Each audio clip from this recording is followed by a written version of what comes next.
Middle east की जंग में एक बहुत ब्लंडर हुआ है, बहुत बड़ा ब्लंडर भी हो गया है।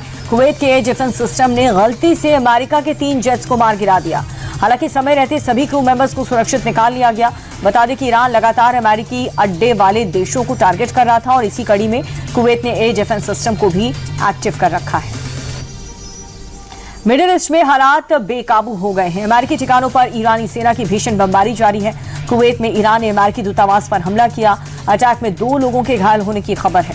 जॉर्डन में भी ईरान ने अमेरिकी दूतावास पर मिसाइलें दागी और वहीं दुबई, दोहा और अबू धाबी में कई जगहों पर तेज धमाकों की आवाज सुनाई दी। बहरीन में भी ईरान ने अमेरिकी ठिकानों को निशाना बनाया है।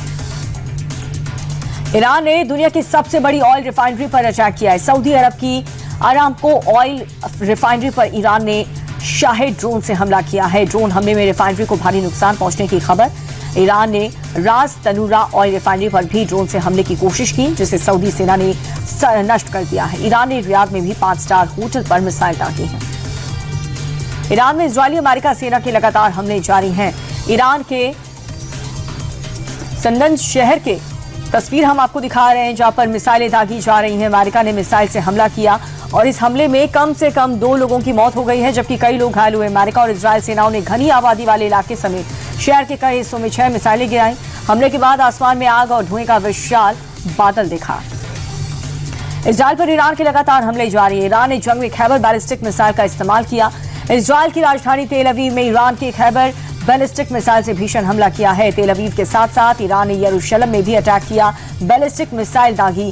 हमले में इजरायल को भारी नुकसान होने की खबर और वहीं इजरायल भी लगातार ईरान पर हमले कर रहा है। राजधानी तेहरान में लगातार धमाके की आवाज सुनाई दे रही है। ईरान के खिलाफ जंग में अमेरिकी सैनिकों के मारे जाने पर राष्ट्रपति ट्रंप पूरी तरह से बौखला गए हैं। ट्रंप ने साफ कहा कि अब ईरान के खिलाफ जंग और बढ़ेगी। युद्ध 5 हफ्ते तक चलेगा।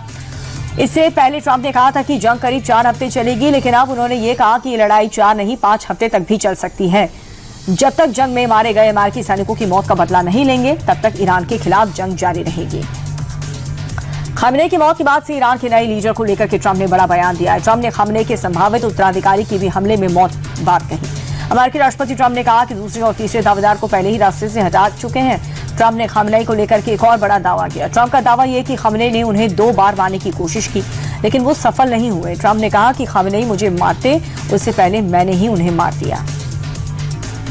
ईरान के खिलाफ जंग में अमेरिका और इजरायल को यूरोप का भी साथ मिल रहा है। ब्रिटेन समेत फ्रांस और जर्मनी ने ईरानी हमले रोकने के लिए अमेरिका की मदद करने का ऐलान कर दिया। तीनों देशों के राष्ट्राध्यक्षों ने साझा बयान जारी करके कहा, ईरान के अपने सहयोगियों पर किए जा रहे बिना सोचे समझे हमलों से हैरान है, जिससे गल्फ कंट्रीज में रह रहे इन देशों के नागरिकों को खतरा है। ब्रिटिश पीएम ने लिमिटेड यूज के लिए अमेरिका को अपने मिलिट्री बेस इस्तेमाल करने की इजाजत दी है। ईरान ने साइप्रस में ब्रिटिश सेना के बेस को निशाना बनाया है। ईरान ने ब्रिटिश सेना के बेस पर ड्रोन अटैक किया।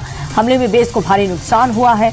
ईरान ने अमेरिका और इजरायल के साथ ही देशों को टारगेट बनाया। ब्रिटेन के प्रधानमंत्री ने हाल ही में अमेरिका को ईरान के खिलाफ युद्ध में मदद करने का ऐलान किया था, जिसके बाद ईरान ने ब्रिटिश बेस को टारगेट किया।